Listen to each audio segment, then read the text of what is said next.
I rest with my legs crossed on the timber flooring of my folks' Portland parlor, enveloped by shredded gift wrap and the fake evergreen aroma of Christmas dawn. My sibling Bianca twirls her polished nails around a bunch of brilliant BMW keys, the steel catching the flickering glint from the pine as she spins like a juvenile instead of a 32-year-old female. I am unable to believe it. She yelps, leaping on her heels. My very own luxury car. Arthur grins at her with pure adoration, Eleanor clutching her palms beneath her jaw like she is observing a holy event.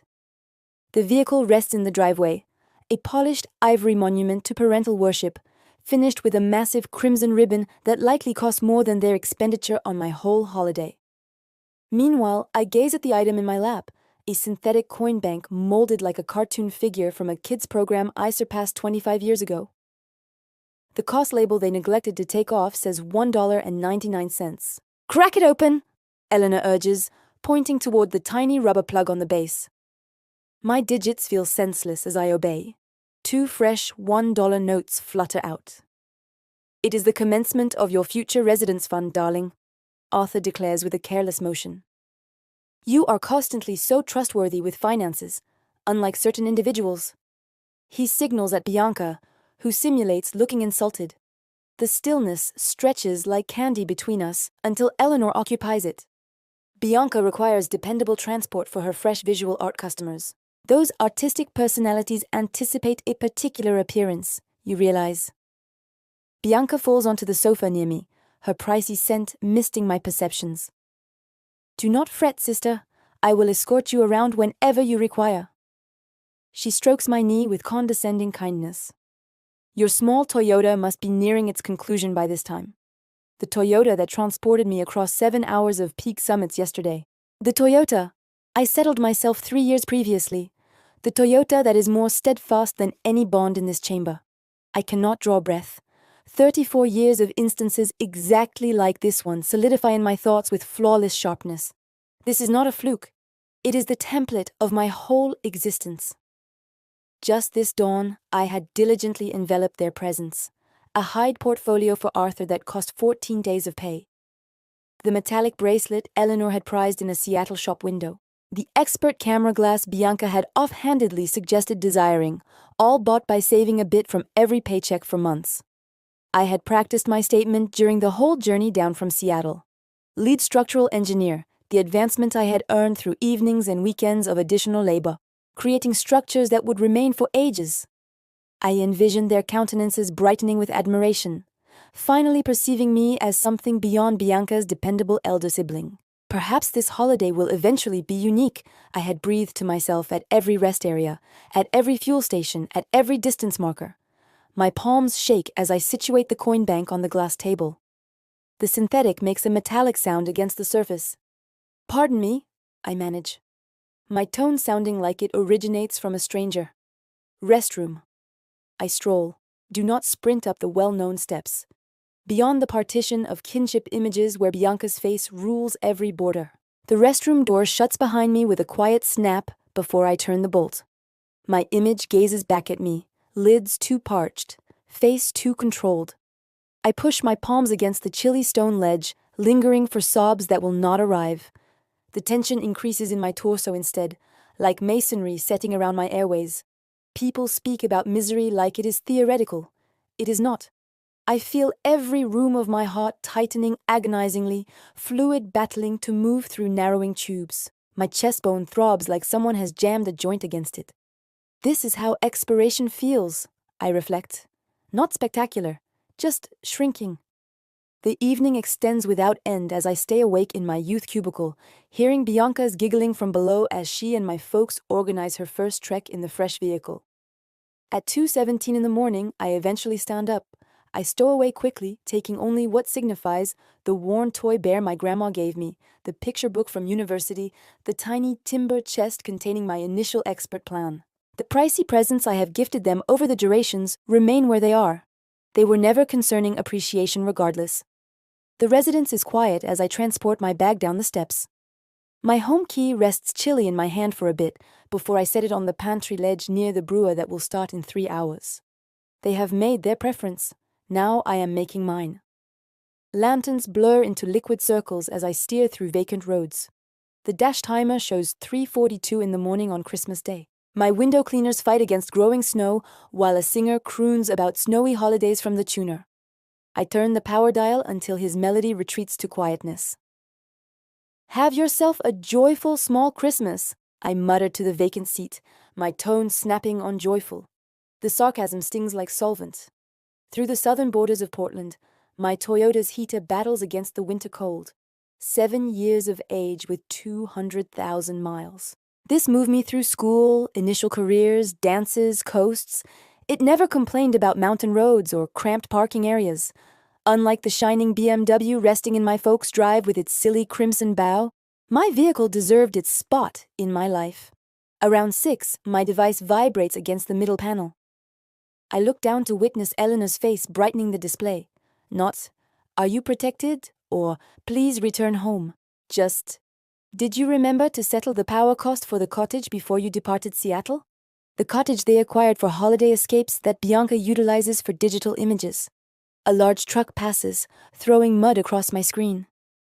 For 3 frightening moments, I steer blindly until the cleaners open enough gap to witness.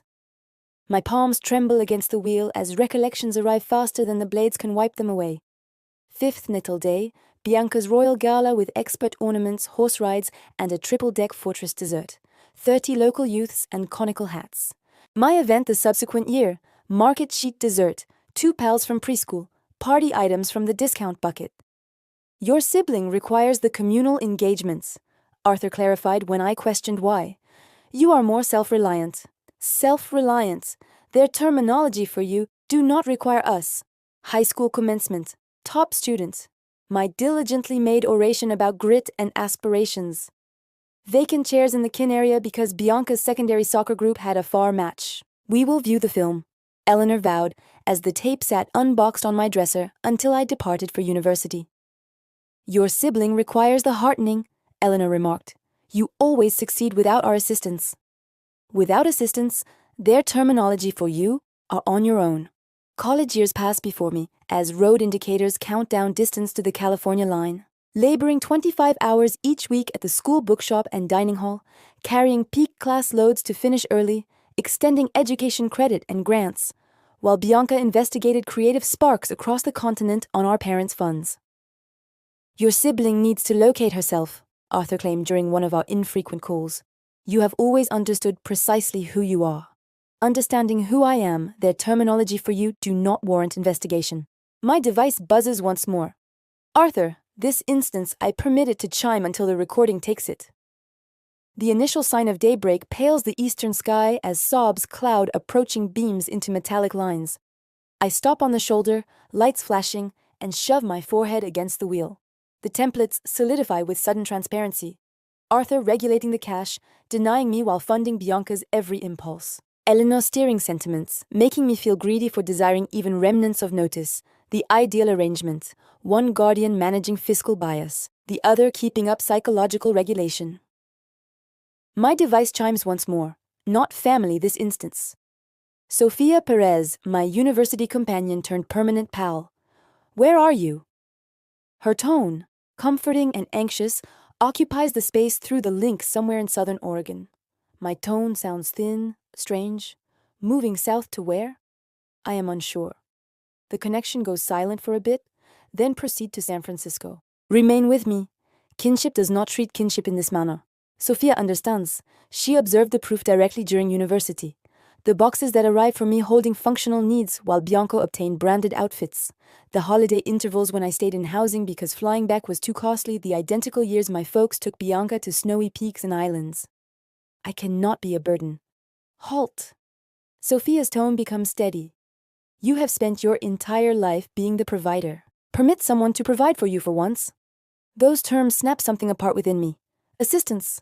Such a basic notion, yet strange to my background.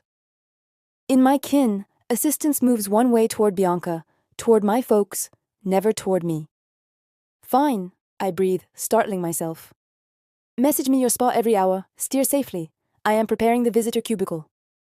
The conversation concludes. I move back onto the road. cleaners removing fresh snow. For the initial time since leaving Portland, my shoulders drop slightly from their guarded position. By 7:30 in the morning, I pass the California border. The Welcome to California indicator shines in early rays. My device display shows 17 ignored calls, 32 text notes. With purposeful acts, I silence alerts from Eleanor, Arthur, and Bianca. The quiet feels heavier than any blame. My belly rumbles, prompting me that I have not consumed food since yesterday's holiday meal. A tiny roadside eatery appears ahead. Its neon light is a signal in the morning brightness. I enter the nearly vacant lot. Inside, the heat wraps around me like a hug. Coffee-infused air and the pop of cooking on a far stove. A senior server with gray-streaked locks nears with a pot. "Difficult evening?" she questions, filling a cup without waiting for my reply. Her badge says, "Clara. Difficult life." I cough, then feel right away ashamed by the drama. Clara does not blink. "Sweetheart, I have been pouring coffee for 40 years. I recognize misery when I witness it. Kinship or partner?" "Kinship." She signals, sliding a card toward me. "Blood makes you kin. Love and honor make you family." Her aged palm rests shortly on mine. "The daily special is fine today. Includes extra meat." I request the special and wrap my palms around the cup. Clara's terms ring as I watch flakes melt against the pane. "Blood makes you kin. Love and honor make you family." For 34 years, I have been kin to the Collins clan. Maybe it is time to discover what being part of a true family feels like. 3 weeks later, I am with my pal in San Francisco. My device shakes against the stand for the 13th instance this dawn. Arthur's number once more. I count to 10 before muting it, adding his ring to the rising graveyard of messages I refuse to wake. The initial week, their notes held puzzlement. The second worry. Now in week 3, they have shifted into something grimmer. Coercion wrapped in guardian power. Miranda Elizabeth Collins. Arthur's latest message roars through the speaker when I eventually listen. "If you do not deliver this vehicle right away, I will claim it stolen." This immature conduct has lasted long enough. The Toyota, my Toyota, the one with my name on the ownership and 7 years of paid documents. I squeeze the cushion against my belly, gulping the acid that grows in my neck. Eleanor's note comes next. "The physician claims my pulse is dangerously high due to the strain you are making. Is that your desire? For me to end up in the clinic because you are being greedy?" I wipe them both without replying, though my thumb lingers over the display longer than I care to admit. My temporary haven in Sophia's extra room feels both strange and known. The partitions are tinted a light clay that grabs the dawn light, heating the area in ways my Seattle flat never did. On the stand, my computer shows an electronic note I have drafted 14 times. "Dear Mr. Henderson, I am contacting you to formally ask for a move to the San Francisco branch." Valid right away, my thumb taps send before I can second guess. No family ties, no favors requested. Just my labor file, my standing, my value as a design engineer.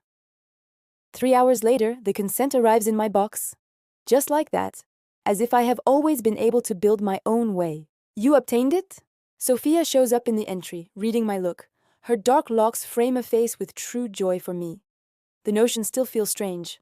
Someone applauding my feats without making them about themselves. "I begin Monday," I state. "Now I just need to locate a spot." "I begin Monday," Sophia beams. "Already contacted Andrea from the group. She handles flats in the mission area. Controlled cost, protected structure, 20-minute walk to your fresh post. You were not required to." I desired to. She stops me, sitting on the mattress near me. Pals assist pals. No obligations. Fresh notion for you, I realize. The terms reach their target. No obligations, no duties, no tallying. The sobs I have been stifling for 3 weeks nearly break out. "I made you a meeting too," she says, sliding a card onto my computer. "Dr. Sterling, Tuesday at 4. The card says, "Elaine Sterling, PhD, Family Counseling." I am not unstable, I mutter. "No," Sophia agrees. "But you have been lugging something massive for a very long duration. It might assist to set it down somewhere protected." On Tuesday afternoon, the counselor's room smells like citrus wax and ancient volumes. Dr. Sterling wears magnifying glass on a chain and practical footwear that makes no noise on the floor. She does not hurry to fill gaps, just lingers while I fight to create terms that have never been aired. Bias, I eventually utter. The term hovering between us like a freshly found world my whole life. And how did that make you perceive things? She questions. Like I was valued at exactly $2, I reply. Later that week, the flat Andrea exhibits to me is tiny, 650 feet, with a stove area barely wide enough for a cooler. But the panes look west, grabbing afternoon light that falls across timber floors. It is mine by sunset. I purchase a couch, a bulb, and a tiny surface. Nothing further. The void feels purposeful rather than needy, room to expand into. Sophia pulls me to a civic hall the next Saturday. Sculpting session, she declares. You require something that is not labor or counseling, I object, until my palms drop into cold earth, feeling it give and hold at once. The teacher, a lady with gray locks and stained clothes, stands behind me. Do not compel it, she mutters. Listen to what it desires to be. My digits shake as they mold something from void. By the session end, I have made a tiny, flawed dish with rough rims. It is ugly and lovely and completely mine. The initial video ring arrives 4 weeks after the holiday. I pick up on the third chime, bracing myself against the known wave of regret their countenances spark. Where have you been? Arthur asks right away. His face occupies the display red with fury. Your mother has been incredibly anxious. Behind him, Eleanor wipes at lids that stay purposefully dry. San Francisco, I reply quietly. You moved posts without talking to us first, Eleanor says, moving into the frame. How could you be so thoughtless? The old tug pulls at my torso. Regret. Calm them. Fix it. But Dr. Sterling's terms ring. Your emotions are legitimate. Their responses belong to them, not you. I required gap, I state instead. Gap from what? Arthur shouts. From kin? From duty? From maturing? From feeling unseen? I answer, amazed by the firmness in my tone. From being prized less than Bianca. From trying to gain affection that should have been given freely. Eleanor's sobs start at once, right on signal. How can you utter such painful things? We have always cared for you both the same. I am not in charge of your emotions anymore, I tell her. The terms feel like pebbles I have been holding in my jaw for ages. Eventually, freed. I am in charge of mine. Arthur hits his hand against the surface. This talk is finished until you are ready to regret. Then I guess we are done talking, I reply, and stop the call. In the following days, the stories reach me through professional notes and texts from old workers. According to Kin Tales, I have had a psychological fall. I am living in filth. I have entered a secte. Bianca's social media shows her appearing anxious in pretty photos, titled with vague hints to family misery and wishing for those in psychological trouble. My fresh workers know nothing of this story.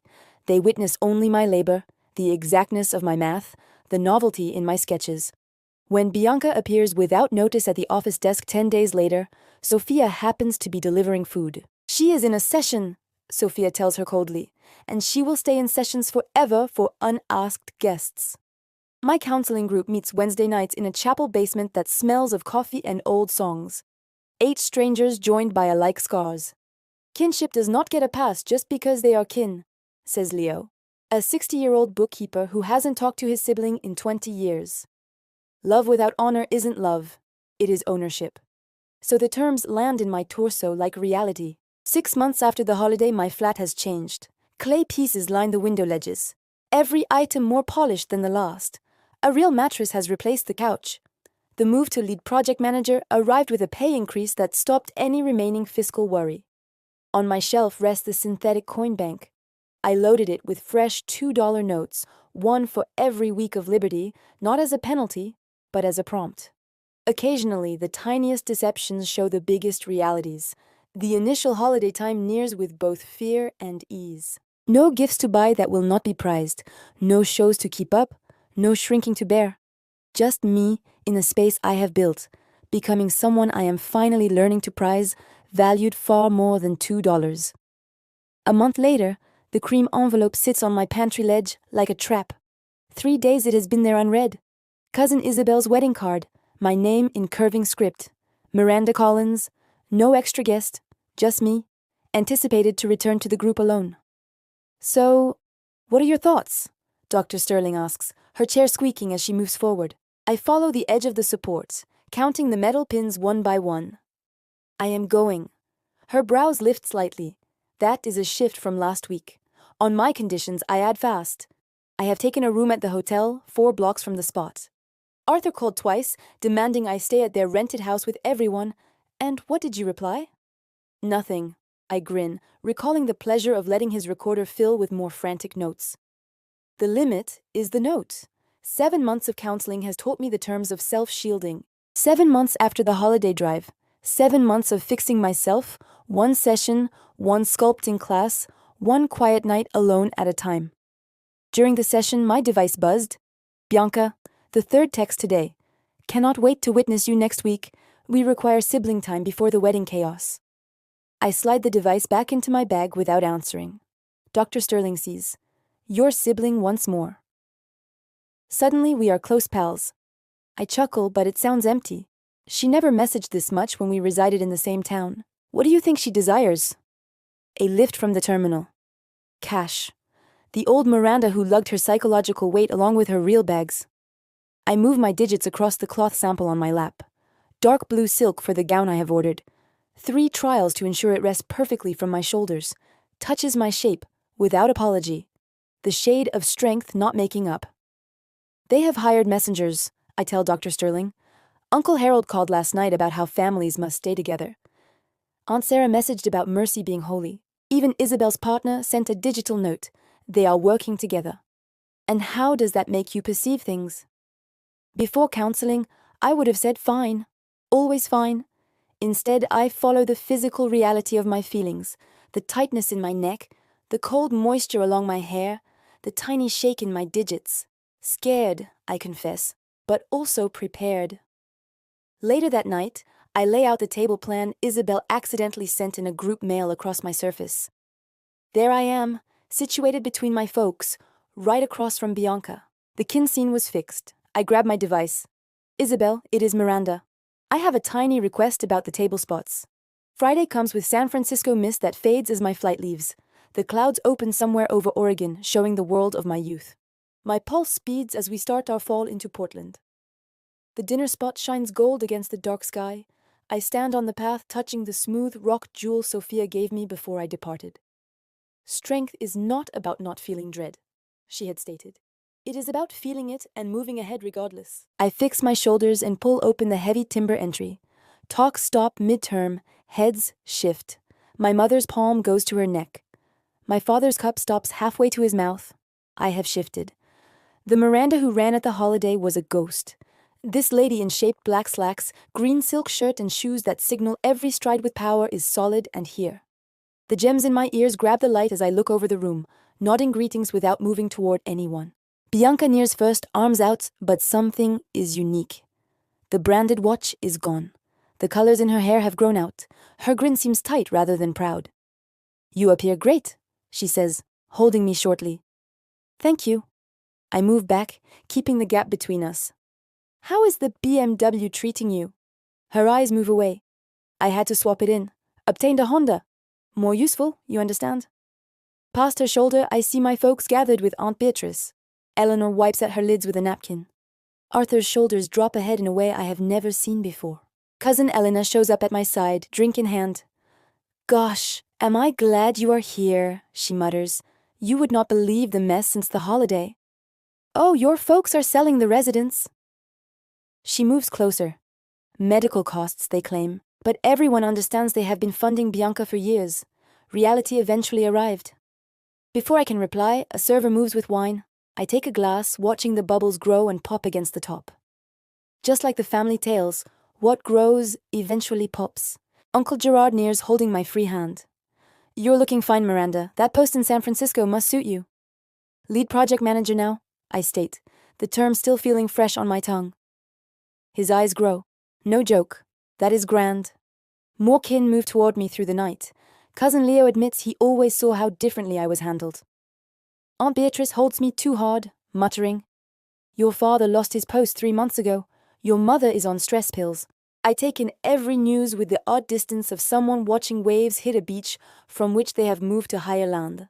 My father traps me during the drink hour, bourbon thick on his breath. Kinship stays together, Miranda. His tone holds the known weight of power, but something vital has broken under it. No matter what does it, Arthur. I meet his look without blinking. Or do some kin stay together while others get cast out? His face turns red. We have always backed you. $2 in a coin bank. The terms come out lighter than I planned, but they hit with exactness. That was your meaning of backing. He opens his jaw, shuts it, then moves off. In the ladies' room, Eleanor shows up near me at the tap, eyes wet with sobs. We miss you so much, she says, reaching for my palm. I keep cleaning my palms, the soap slick between my digits. I miss who I thought you were, as well. Back in the main hall, Bianca pulls me to the deck. The night air holds the smell of blooms from the yard below. The BMW was taken back, she admits. I am buried in debt. Art client stopped. Arthur cannot assist anymore. Her tone snaps. I do not know how to do this, Miranda. I never learned how to stand by myself. The news hangs between us. 7 months ago, I would have right away given answers, cash and a spot to remain. The old Miranda would have added this load to her pile. Instead, I set my palm on her limb. That sounds very tough, Bianca. I feel pity without duty, a difference that took months of counseling to grasp. I am sorry you are enduring that. Her eyes grow slightly at my reply. Pity without saving. I can assist you make a plan, I say, but I cannot mend this for you. Past her shoulder, I witness Isabel in her pre-wedding glow, ringed by bridal helpers. Tomorrow will yield its own trials, but tonight, standing on this deck, with the weight of kin hopes sliding off my shoulders like liquid, I realize I am no longer scared. I am the lady who walked away from a life of shrinking, who built a life from the base up. Whatever arrives next, I will meet it, standing firmly on the land of my own building. The subsequent day, I stand in the wedding room of the Magnolia Gardens, watching as my cousin Isabel turns from shaky bride to glowing lady. The morning rays fall through high panes, casting everything in a soft metallic light that feels odd with the Gale building in my torso. Miranda, your folks are seeking you, Aunt Beatrice mutters, her digits light on my arm. They are in the study. Said it is vital. I knew this instance was coming. 7 months since I walked out of their Portland residence, leaving nothing but a note and a life of bitterness behind. Thanks, Beatrice. My tone sounds flatter than I feel. I will locate them after I assist Isabel with her lace. Beatrice's eyes soften. They said something about a family crisis before the rite. Of course they did. The study door feels heavier than logic should permit as I shove it open 30 minutes later. Eleanor sits straight in a high chair, cloths already held in her palm. Arthur moves by the fire, his motions sharp and kept in. Bianca stands by the pane wearing a gown that costs more than my initial month's pay in San Francisco. Though the taken BMW is nowhere to be witnessed, Miranda, thank goodness. Eleanor stands, arms out. We need to talk as a kin. I stay in the entry. The rite starts in 40 minutes. Sit down, Miranda. Arthur points to the vacant chair set to face all three of them. A planned talk. This cannot wait further. I shut the door behind me, but do not move to the chair. I am attending. Bianca moves ahead. Miranda, this has gone enough. Arthur lost his post 3 months ago. The firm shrunk, Arthur says fast. Cash cuts. Eleanor has been seeing a counselor for sadness, Bianca says. This all began when you departed at the holiday. Eleanor wipes at dry lids. We are selling the residence, the perfect triple hit. Fiscal mess, health worries and blame wrapped in one clean box. 7 months ago, I would have bent under the weight of their hopes, regretted something that was not my era, and offered to assist. Today, I walk to the pointed chair, set my bag near it, and sit with my back straight. I am sorry to hear about your post, Arthur. And, Eleanor, I am glad you are obtaining assistance. Their countenances show puzzlement at my calm reply. Did you not hear what we uttered? Bianca's tone grows. They are selling the residence because of you. No, they are selling the residence because of paths they took long before I departed. I take a hide book from my bag. I brought something to show you. Eleanor scowls. We do not have time for you. Arthur held this talk. I open the book across my lap, so we have time. The initial page shows 2 natal days side by side, Bianca's grand royal theme with paid actors, and my party the same year with a market cake at the kitchen surface. Recall these? I moved through pages of holiday dawns, commencements, and family trips where the template of bias is clear. I spent months gathering proof of what I always sensed but could not show. Arthur's face turned red. This is silly. We always handled you girls the same. I take a folder of banknotes, my school credits, $67,000 that I am still settling. Bianca's schooling, fully paid, including her year abroad for art. Bianca shifts poorly. That is not fair. You picked engineering. That was your choice. It was my drive, I corrected her. Just like art was yours. The gap is my drive was not viewed as worth funding. Eleanor stands, palms shaking. We did not have the cash when you went to school. Things were unique by the time of Bianca. I learned everything about your fiscal files years ago, Eleanor. I stop her. Arthur's pay rise arrived when I was 16. The gift from Grandma arrived before my first year. You had the cash. You picked not to spend it on me. The chamber grows awkwardly silent as I set out natal cards covering 30 years. The notes to Bianca spill with heavy love. Mine hold functional tips and prompts to labor hard. We always knew you would be okay, Arthur eventually says, his guard breaking. You were always so able. There it is, the reality behind decades of gap. Being able does not mean I earned less affection. My tone stays steady even as heat grows behind my lids. Being dutiful did not mean I should lug everyone else's loads. Eleanor falls into real, not faked sobs. We never meant to pain you. Purpose does not wipe out results. I reach into my bag one last time. The synthetic coin bank makes a metallic sound as I set it on the table between us. Arthur gazes at it. What is this folly? I take the rubber plug out. Many fresh $2 notes spill out. Rare cash that grabs the eye. I have kept a $2 note for every week since the holiday. I clarify. This is not about cash. It is about what you thought I was valued at. Bianca takes one of the notes, turning it over in her polished digits. I never saw how it appeared from your side. Her tone lacks its usual sharp edge. They never taught me to stand by myself. Outside the study, kin pass by, their tones drifting through the heavy entry. In moments, they will gather to praise love and duty while our family meets decades of its lack. I do not want regrets, I say, standing. I want shift. I will think about fixing things under 2 rules, kinship counseling and honor for my limits. Arthur opens his jaw to fight, but Eleanor sets her palm on his limb. We will do it, she says, amazing us all, whatever it takes. I gather my proof and the coin bank, but leave its contents on the surface. That is yours to have. A prompt of what occurs when you prize one child over the other. Strolling toward the entry, I stop with my palm on the knob. I need to take my chair for the right. My pal Sophia is giving me a spot. As I move into the hall, my back straight and heart lighter than it has been in months, I hear Bianca whisper to our folks, she is unique now. She is correct. The lady who departed that holiday dawn holding nothing but grief and intent is gone. In her spot stands someone who eventually understands her own value, is not measured by what others think she earns, but by what she refuses to take. On Christmas, the rays fall across the timber floors of my San Francisco flat as pals gather around a surface that truly belongs to me. The smell of herbs from the cooking bird joins with giggling. Real giggling, not the tight kind that used to ring through my folks' house. To Miranda, Sophia lifts her cup, her dark locks grabbing the light from the pane. Who makes links better than anyone I know, both at labor and in life? My skin warms at the toast. 1 year ago today, I set a home key on a ledge and drove away from everything known.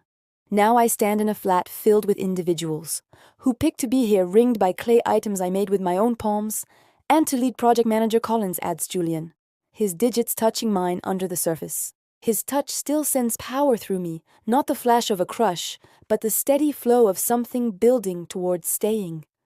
Whose group finished the tower project 2 weeks early? Julian understands times and design strength, a green engineer who prizes lastingness in structures and bonds alike. When he first asked me to coffee 6 months ago, I nearly said no. Old paths of self-loss die hard. My counselor, Dr. Sterling, called it growth when I said yes. The pantry clock chimes, saving me from having to admit their praise. Some shifts take longer than others. Need assistance? Asked Julian, following me into the pantry. I have it. The terms jump out naturally. Then I stop myself recalling Dr. Sterling's light test. Taking assistance does not lessen your power. Really? Could you cut the bird? I never learned how. My device shakes with a video call from Bianca. Monthly rings a limit we made after the wedding fight. I pick up while Julian handles the cutting. Happy Christmas, Bianca says, her face occupying the display. Her flat scene behind her looks smaller than mine. No branded items, no grand car set outside. Doing 2 jobs has given her fresh view on cash, along with the marks under her eyes. You appear joyful, she says, tone lighter than it used to be. Your spot appears lovely. It feels like home. I turn the lens to show my clay room in the extra cubicle, once soft earth, now shaped into dishes and jars that line the stands. How are Eleanor and Arthur? Arthur is 90 days clean today. He wanted me to tell you. She moves the lens to show our father sitting in a modest flat parlor looking smaller somehow. The group sessions are helping. He is unique when he is not drinking. I nod, not ready to truly handle that news. And Eleanor still helping at the civic hall? She wanted to join the call but had a food event. Bianca stops. They ask about you. Not in the old way, though. We talked for a few more minutes before parting. The wall clock shows it is time for meal. Around my surface, talk moves between Sophia, Julian, and pals from my firm and clay session. No one mentions the coin bank shown on my shelf, now loaded with dollar notes representing tasks rather than bitterness. After sugar, Bianca texts an image of a made clay item, clearly her initial try at sculpting. Not pretty, but made with care. Sending it tomorrow. Then another note arrives from my mother. Found this in the top room while shrinking. It always belonged to you. The file shows my youth toy house, the one item I truly prize maturing. The paperwork sits below it, truly making it mine. Later, when everyone has departed, and Julian assists with the last cups, I move on to my deck. San Francisco Bay moves before me, rays from the spans mirrored on dark liquid. Structures I helped sketch stand in shade against the dark sky.